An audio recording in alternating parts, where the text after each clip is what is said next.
The Delhi High Court has noted that centre is yet to supply the 700 metric tons of oxygen as per the Supreme Court order to Delhi and has asked the centre to reply why contempt proceedings should not be initiated against them over non-supply of oxygen and non-compliance with the top court order. MHA's officials have been asked to appear and explain the on-ground situation tomorrow.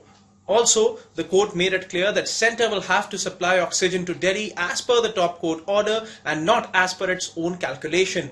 The High Court noted that the Supreme Court had projected oxygen demand at 976 metric tons in Delhi, whereas centre had submitted that it was not even 700 metric tons. Centre had earlier assured the court that there will be ample oxygen supply in Delhi by today evening. They had claimed that 433 metric tons of oxygen had reached Delhi at midnight and 307 metric tons came at 8:15 a.m. in the morning. However, the court made it clear that it was centre's duty to abide by the top court order and supply ample oxygen, after which centre submitted that they will file a compliance report on oxygen shortage before the top court shortly.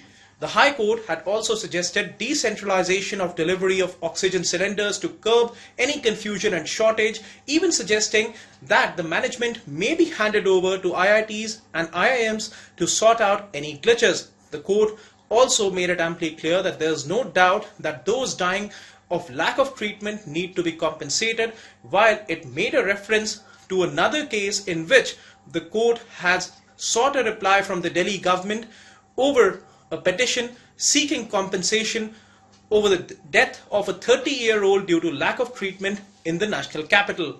The High Court had also objected to centre calling the deaths as a rhetoric, stating that it's an emotional issue where the entire nation is crying for oxygen and lives are at stake. The amicus curiae had earlier suggested that unutilized oxygen tankers can be diverted from Maharashtra to Delhi, and the suggestion was agreed upon by the centre's council, even as hospitals pleaded the court that oxygen should be provided to them at a time when various critical patients were struggling for oxygen. Centre told the court that they will file a detailed reply with scientific data on oxygen availability, with several specialized groups working on the issue already. Centre had also claimed that 138 cryogenic tankers had been imported and 50 were being manufactured. Also, hospitals submitted before the court urging that ICMR should be asked to publish a list of medicines which are needed for COVID treatment so that people do not rely on WhatsApp forwards. Also, the amicus curiae had made a plethora of suggestions which will be taken up for hearing before the High Court tomorrow.